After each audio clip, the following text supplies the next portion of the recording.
Hey everybody, welcome back to Reachin Reverie. Today is garden tour day. So let's go, let me show you how big everything has gotten. Good girl, Yasha. Update number 1, we did get our irrigation up and running for our trees. So now we are able to water our trees, and as you can see, they're loving it. They're getting green. Look at that. Now the timing of when I'm shooting this video is a little off from when I normally do garden tours and normally record in general. I like to record either in the early morning or the late afternoon. That way it's not so hot and just in the heat of the day. But today, Luis and I are actually going to be leaving this afternoon, and we are going to Las Cruces, New Mexico for the weekend. So now I am hustling and bustling because this morning I had work and we only did a half day, a little early holiday weekend, as this is Memorial Day weekend. So I got out of work. I went ahead and really deep watered everything in the garden so that they will be good while we're gone, so that nobody has to worry about coming and watering our garden. So everything in the garden is watered, ready to go. And then I am going to shoot this garden tour right now, run inside, pack up everything. We are taking Evie and Dyson, our 2 dogs, with us for the weekend. So I have to pack them a little bag as well, get everybody ready to go, and then we're gonna get out of here, and I'll probably edit this one on the road. The chickens and the cats will be taken care of while we're gone. My sister-in-law, Jeanette, she is gonna be here, so she will be making sure that the chickens are fed, watered, and put up at night, let out in the morning, things like that. Chickens are gonna be good, cats are gonna be taken care of, but I thought it'd be nice to take the dogs with us. We're gonna do some farmer's market, maybe dog park, maybe some hiking, just getting away from it all for a wonderful, nice little weekend in the desert. So over here in this bed, we do have a little bit of destruction that happened. I had Dyson out here the other day and a thunderstorm came through while I was at work. It didn't actually rain, but there was the sound of rolling thunder in the background. And Dyson right here, he doesn't like thunder, so he got a little bit nervous and he decided to lay in my garden bed to try to have a little safe place to go to. Right, buddy? It didn't even rain. It was just some clouds. I think it was the next town over was getting thunderstorm, but he could feel it. About 30 minutes away, the town next door had a lot of thunder. They actually had some hail, and we actually didn't even get the rain that day. It was just in the distance you could hear the thunder, and that was enough.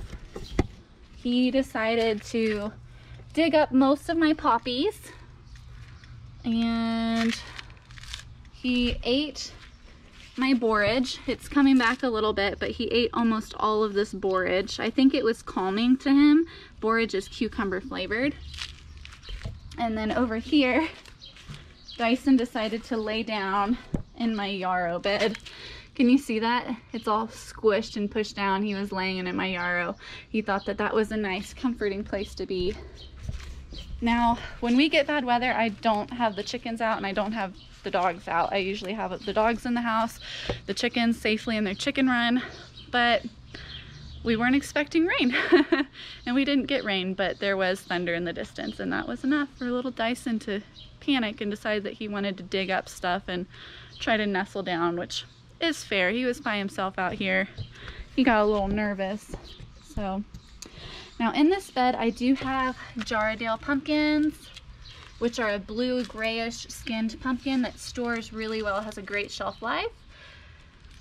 I have Seminole Pumpkin, supposed to do really well in the heat, native to the Everglades area. And you can see this pumpkin is thriving in the heat. We live in western Texas, far western Texas, in the Chihuahuan Desert. Very dry typically, but very hot. And this one thrives in hot, humid environments.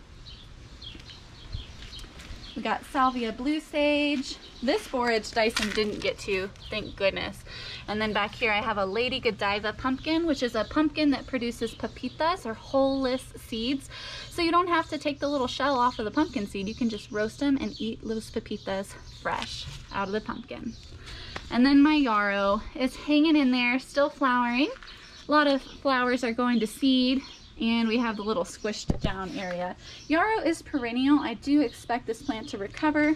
I think moving forward, I'm just going to be a little bit more mindful of the weather and try not to have Dyson out if there's even a possibility of thunderstorms unattended, because I like my garden a lot and I don't like that he's been digging and bedding down in it. Now over here, I actually did put a little fence to keep him out of this section because he was climbing into my beds. And so over here we have okra, and this is alyssum. Look at how big that alyssum's gotten. It has really pretty little flowers. This okra is doing really good. The variety of okra we have here is heavy hitter. In the back I have calendula and another borage. I actually transplanted the borage over here because I noticed that Dyson was trying to eat my borage and I didn't want him to get to all of it. This is actually a cutting that I propagated off of one of my snowball tomatoes, and he has established roots and he's growing pretty good. I don't think this pot's going to be big enough for him long term, but I didn't know if he was going to survive, didn't really have the space for him, and decided just to see what would happen if I tried to transplant a propagation and let it root out. Looks like he's adapted pretty well. Tomatoes are really hardy, really hardy plants. Now in this bed, just see how big those tomatoes are getting and how big my little bush beans are getting. These tomatoes have actually struggled quite a bit. I planted them pretty close together. I have 8 plants in this section. And the reason I planted them close together is because we live in the desert. We're relatively dry, very low humidity, but very high heat. I thought them being close together wouldn't be a problem disease-wise, and I thought that they would help shade each other from the desert sun.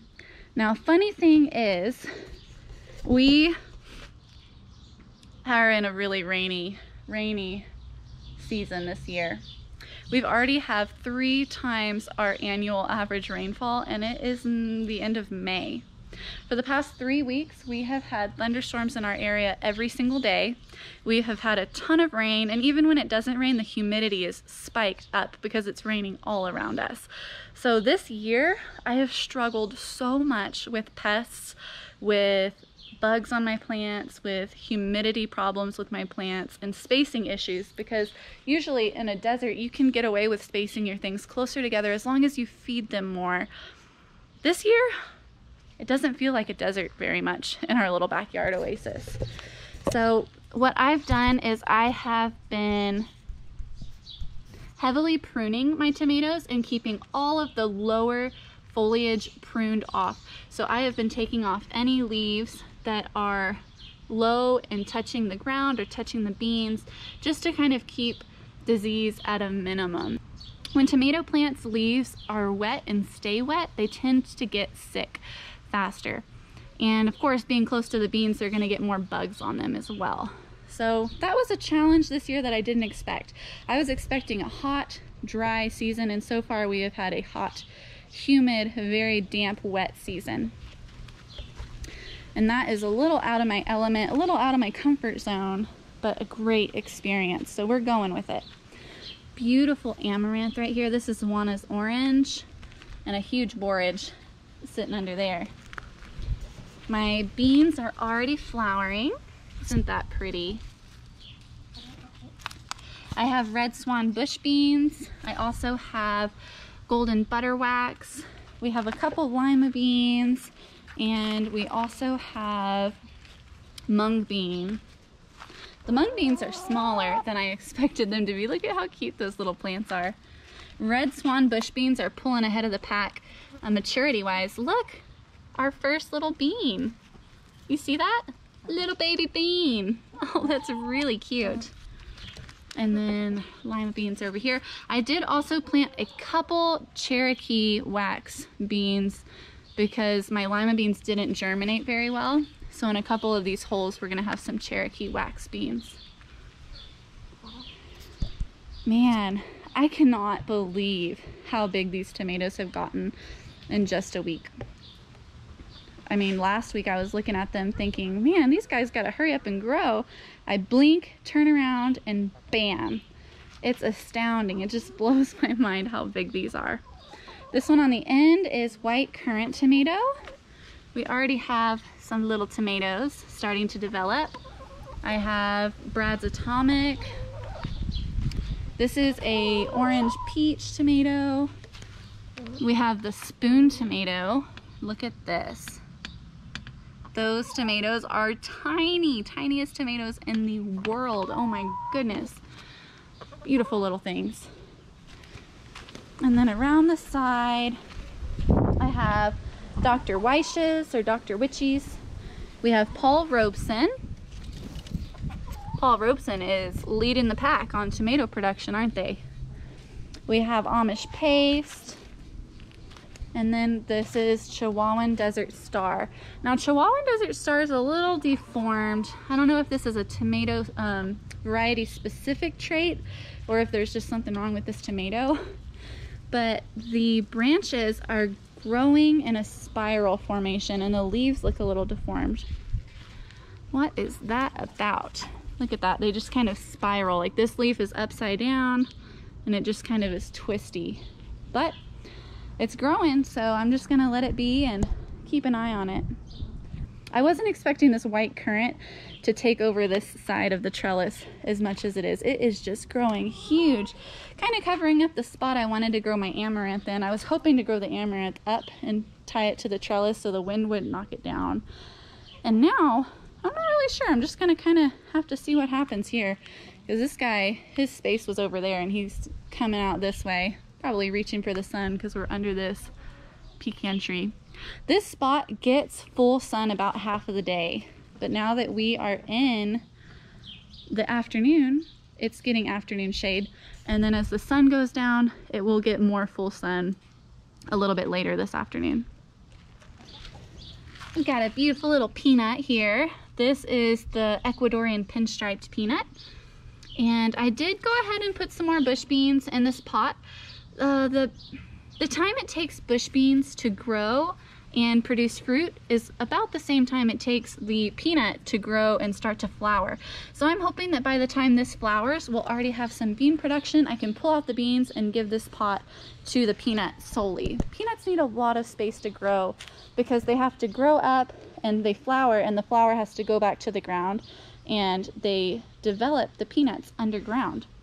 So you really don't want a lot of things in the way to keep those flowers from going underground. So here in about 2 months-ish, I'm gonna pull out these beans and give the peanut his own pot, all to himself. Over here we have Nasturtiums. These are tall trailing and Yeti. Have a little Malabar spinach that's creeping up. We have a beautiful little marvel pea. I've actually been harvesting peas off of this plant. So far we've gotten about 5 little peas develop, and they've been really good. Really nice, sweet peas.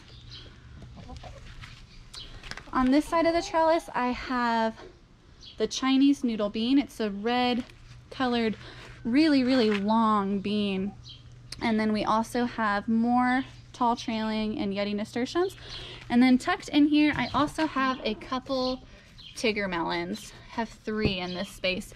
My challenge here, I was hoping the nasturtiums would crawl up a little better and not bush out so much, and they're kind of choking out the rest of the plants just a little bit. So I find myself going and trying to train the nasturtiums. And some of these, like this Tigger melon, he's a fighter. He's fighting for his space to get some sunlight. But I do find my noodle beans getting a little choked out here. So we will see. I might have to do something about that. But everything is a learning experience. There are no failures here. Look at that pretty orange flower. We have my artichokes that are doing good. I decided to let this one flower. I think that by the time he was sizable to harvest, he was already looking a little too tough. And so we're gonna let him flower and see what those beautiful petals look like once they're opened up. Got shallot, some pansies. Pansies struggle in the heat a little bit, but they're growing nice and green. I think if this pansy survives the hot summer, then he will rebound in the fall. So I'm hoping that here's a nice kind of shady spot, hoping we can keep him around. This bed I have carrots that have gone to seed. Ever see what carrot seeds look like? There they are. Beautiful little carrot flowers. This is safflower, about to open up. We have carrots that I've been growing. I have been eating from this about a carrot a day, a couple carrots a day. As I do my little garden chores, watering around, I will grab a carrot and munch on it, and these are the best tasting carrots I've ever had in my life. Beautiful. If you haven't grown your own carrots, grow your own carrots. If you think you don't like raw carrots, grow your own carrots, try them, and then say whether or not you like, because I thought I didn't like raw carrots until I tried one of my homegrown carrots. They're amazing. We got borage that Dyson got too. Still alive, he just got the bigger leaves. Some basil. This is calendula. It looks like it's about to flower. Pink senorita zinnia, more basil. This is another calendula that looks like it's gonna flower. This one's a little sunburned, but he'll make it. And that is my front garden. Okay guys, follow me to the back garden and we'll see how big everything's getting. Hey girls, how are y'all doing? How are my girls doing? Looks like you've been digging in the mud. You got some muddy feet. You girls digging in the mud? They like kicking around in the puddles. You can see all of their excavation that the chickens have been doing. It's fun on a hot day to splash around in puddles. Even chickens know that. All right guys, welcome to the back garden. Now we are getting into the hottest part of the day. In about an hour, this will be in full sun, and these will have full sun for just about the rest of the day. So some of the things like my squash might look a little droopy. I think he's fine. He'll kick back in a minute. Have another peanut right there. Isn't he cute? He's got the whole pot to himself already. Over here, I was planning to grow dragon's egg cucumber as well as tall trailing nasturtium. I don't think that this cucumber has enough sunlight to sprout. I have put seeds repeatedly in this pot for the past almost 2 months now, and I have had zero germination on cucumbers. So I think I'm gonna give up and just let the nasturtium have this area this season, and maybe next season we'll try something else there, not cucumbers. Over here I have another pink senorita zinnia. This is a muncher pickling cucumber. Some marigolds. These are Kajari melons. More senorita zinnias. We have Armenian yard-long cucumbers. These are doing amazing. And then over here, this is Moon and Stars watermelon. I have peppermint stick balsam. I think peppermint stick balsam is beautiful. Gives a little tropical vibe out here. And then those are Charente melons. Cannot believe how big this garden has gotten this week. My word. Look at it. Everything is loving this growing season. Growing really, really well. I have Ronde Denise, which is a summer squash, and just look at these leaves. Are these leaves not just the most beautiful?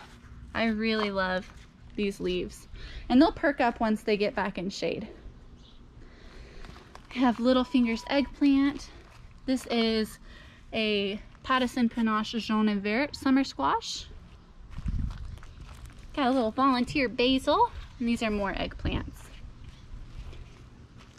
I did go ahead and prune the lower leaves off of all of my tomatoes as well, just to kind of keep moisture at bay with how rainy we've been this year, even though these are a little bit more spaced out than my front garden bed. Over here we have the Blue Beauty tomato. He is tall, really nice dark leaves, full of flowers. There have to be like 30 flowers on this plant. It's wild. We have another Paul Robeson, large barred boar, Castelluto Fiorentino.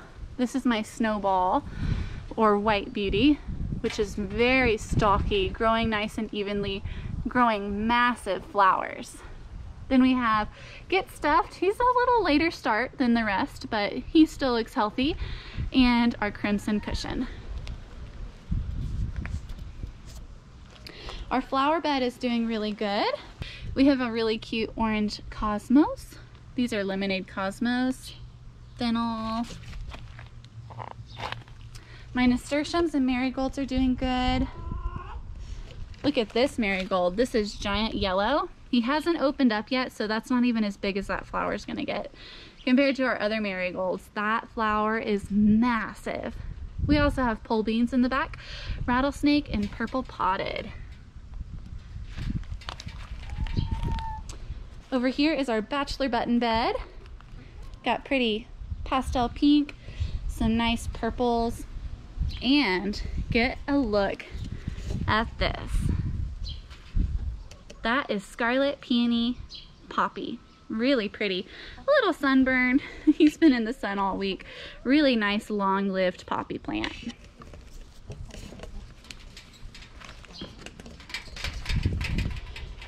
Our pepper and basil bed is really happy. I topped almost all of these plants, and you can already see that they're starting to grow bushier because of being topped. So pinching a plant, you're basically gonna pinch off a segment of the plant, and everywhere else it starts throwing out growth, and it makes your plant sturdier, bushier, and in the long run you're gonna have a healthier, more stable plant, and it's gonna grow thicker. And so that helps, especially in an area like where we live. We get windstorms, we'll get all kinds of crazy weather, and you really want to set these plants up for success by making them nice and bushy. Look at that Buena Mulata. My goodness, they're growing really nice and big. I have been pinching off on my basils to keep them from flowering.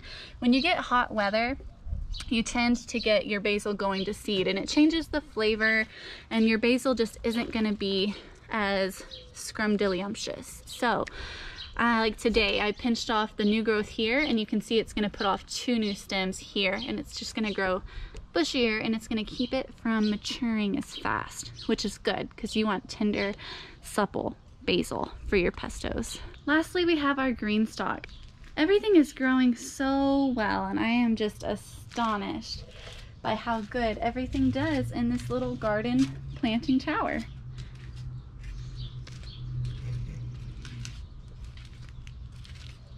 Very cool, huh?